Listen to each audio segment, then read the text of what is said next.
Easy की story उस moment से शुरू होती है जब घर देखते टाइम चक उसके आर्ट के बारे में पूछता है। इसके बाद इजी फर्स्ट फ्लोर एक्सप्लोर करती है जहां व्यूअर्स हेलन को देख पाते हैं, लेकिन इजी उसे नहीं देखती। इजी अपनी फीलिंग्स को एक ऑडियो रिकॉर्डर में रिकॉर्ड करती है and she is not sure कि उसे चक के साथ इस टाउन में आना चाहिए था या फिर नहीं। इजी के हिसाब से चक और मरिया अपने वर्क में खोए रहते हैं और जब से इजी यहाँ आई है उसे अपनी माँ के सपने आने लगे हैं विच फील्स रियल। तभी चक इजी के कमरे में आता है और इनकी बातों से हम समझ पाते हैं कि इजी थेरेपी ले रही है और अपने थेरेपिस्ट डॉक्टर लुइस के कहने पे ही इजी ऑडियो नोट्स रखती है about her day to day life. अब चक यहाँ इजी का एक ड्राइंग देखता है जो कि इनके नए घर का लग रहा था, लेकिन इजी के हिसाब से वो ये ड्राइंग काफी पहले बनाई थी विच साउंड्स वियर्ड। हम ये भी जान पाते हैं कि पास्ट में चक अपनी मॉम और इजी को छोड़ के एक बेटर लाइफ के लिए दूसरे सिटी में शिफ्ट हुआ था जिससे इजी काफी इफेक्ट हुई थी। एनीवेज आगे हम जान पाते हैं कि इजी को लगातार अपनी मॉम के सपने आने लग गए थे। एक दिन उसकी नींद खुलती है और वो घर में चक और मारिया की आवाज सुनती है। ये वही दिन है दोस्तों जब मार्था मैनिक्विन बाहर मिली थी और उसी बात को लेकर घर में हलचल थी। इजी को यहाँ अपने कमरे के डोर्स पे कुछ स्क्रैचेस दिखते हैं और यहाँ वो चक और लैरी की बात सुन लेती है। चक के हिसाब से मैनिक्विन बाहर रखने वाला प्रैंक इजी का ही है, लेकिन हम भी जानते हैं कि इजी ऐसा नहीं करी थी। इसके बाद सीन उस दिन का आता है जब चक फ्रेंड्स ऑफ गार्डनिंग वाली मीटिंग में गया था और मीटिंग के बाद चक घर आता है जहाँ उसे इजी पियानो बजाते दिखती है। इजी चक से पूछती है कि वो इतनी देर रात कहाँ था, जिसपे चक कहता है कि वो फ्रेंड्स ऑफ गार्डनिंग की मीटिंग में गया था। बाय द वे मैं आप व्यूअर्स को बता दूं कि इस टाइम पे मारिया काम से बाहर गई हुई है।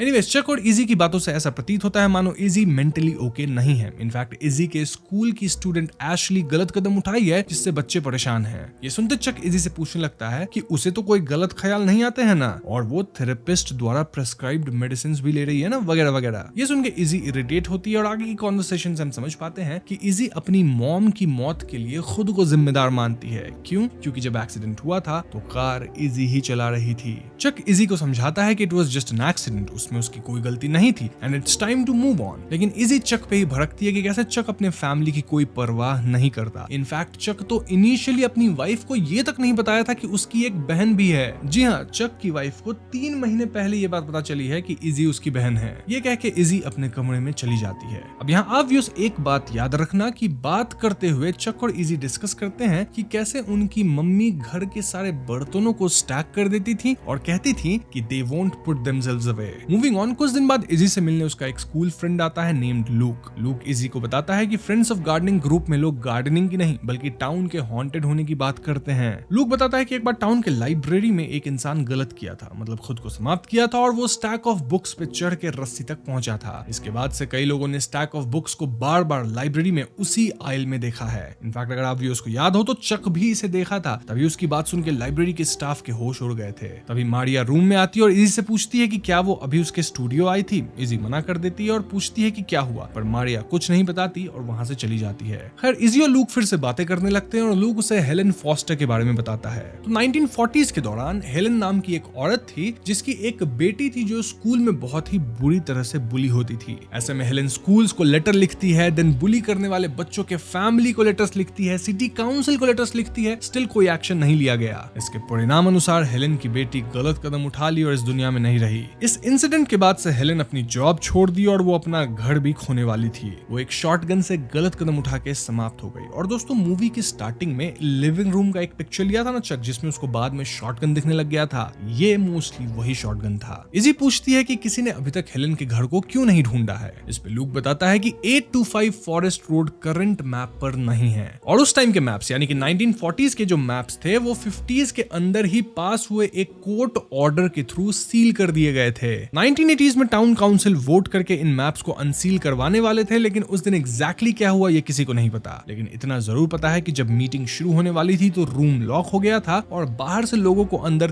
3 टाउन काउंसिल मेंबर्स दिखे और ऑडियंस में सिर्फ एक अकेली वुमेन देखी जो कि मोस्टली हेलन फॉस्टर ही थी, मतलब हेलन फॉस्टर की भूत। फिर आगे क्या हुआ ये किसी को नहीं पता। एनीवेज आगे हम व्यूअर्स देखते हैं कि इजी को लगातार अपनी माँ के सपने आते रहते हैं। फिर एक दिन इजी मारिया के साथ एक आर्ट गैलरी जाती है जहाँ दोनों बॉन्ड करते हैं। हम समझ पाते हैं कि मारिया की भी एक बहन है जिससे वो क्लोज नहीं है। इनफैक्ट मारिया को बाइपोलर डिसऑर्डर है जिसके लिए वो दवा वगैरह भी लेती है। इन दोनों की बातों से क्लियर था कि चक मेंटल इलनेस को सीरियसली नहीं लेता है। आई मीन ऐसे वो बहुत सही बंदा है, सपोर्टिव है, लेकिन मेंटल हेल्थ वाली सिचुएशन को कैसे हैंडल किया जाए ये चक को नहीं आता। तभी इजी एक लड़की की चीख सुनती है और विदिन सेकंड गैलरी क्लोज होने की अनाउंसमेंट हो जाती है। अब जिस पेंटिंग को देखकर वो रैंडम लड़की चिल्लाई थी, इजी उस पेंटिंग को देखती है और वहां उसे एक भूतिया फिगर खड़ी दिखती है। उस रात इजी सो रही होती है जब उसके रूम के वार्डरोब की लाइट्स अचानक से जल जाती है। वो उठकर लाइट को बंद करती है। इनफैक्ट वो लाइट वाली बल्ब ही निकाल कर अपने नाइट स्टैंड पे रख देती है। पर जैसे ही वो सोने जाती है, रूम से फिर लाइट आती है, जबकि बल्ब तो उसके बेड के पास था। तभी उसे दरवाजे के पीछे से हेलेन निकलती हुई दिखती है और तभी उसकी नींद खुलती है। यानी ये बस उसका सपना था,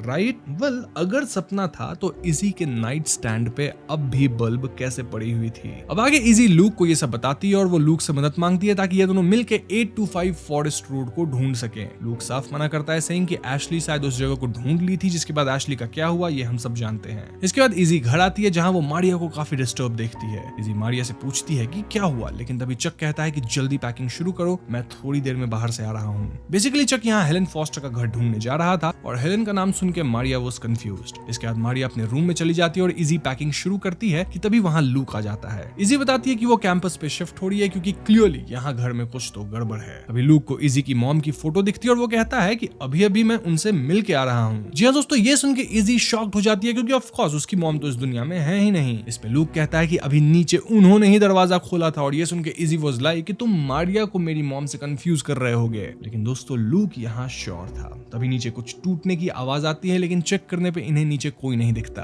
ये सब देख के लूक पैनिक कर जाता है और वहां से तुरंत भाग जाता है। लूक के जाते ही कोई तो इजी को एकदम क्रीपी आवाज में बुलाती है। ये श्योरली हेलेन थी और जब इजी इस आवाज के पीछे जाती है तो उसे हेलेन की घोस्ट दिख भी जाती है। बस फिर क्या था, इजी और मारिया दोनों भागते हैं, लेकिन घर का मेन डोर लॉक हो चुका था। ऐसे में मारिया अपनी स्टूडियो में भागती है और इजी अपने कमरे में छिप जाती है। जब मूवी के स्टार्ट में वो तीनों ब्रोकर से बात कर रहे होते हैं, वो चक के आर्ट वाले स्टेटमेंट को सुनकर डिसअपॉइंट होती है और जाके उसे करेक्ट करती है। मारिया मजाक करती है कि इतने बड़े घर की इतनी कम प्राइस देखकर उसे शक है कि कहीं इन्हें बेसमेंट में ह्यूमन बोन्स वगैरह ना मिल जाएं। बट ब्रोकर उन्हें श्योर करती है कि भले घर पुराना है लेकिन अंदर से एकदम सॉलिड है। अब नेक्स्ट सीन कुछ दिनों बाद की थी जहां हम मारिया को कार के पास चक का वेट करते हुए देखते हैं। हम समझ पाते हैं कि ये उसी दिन की कहानी है जब चक लाइब्रेरी गया था उन बुक्स को लेने। दोनों कार में बैठते हैं और मारिया चक से पूछती है कि उसे सडनली एशलिन फॉल्स की हिस्ट्री में इतना इंटरेस्ट क्यों आ गया है, और चक यहाँ उसे कुछ नहीं बताता। यहाँ चक और मारिया इजी के बारे में बात करने लगते हैं और हम मारिया को इजी को डिफेंड करते देखते हैं। इस सीन से हमें पता चलता है कि चक थेरेपी में यकीन नहीं करता और उसे लगता है कि कोई भी इलनेस सिर्फ मेडिसिन से ठीक हो सकती है। मारिया उससे कहती है कि ये उसका ओपिनियन है, फैक्ट नहीं।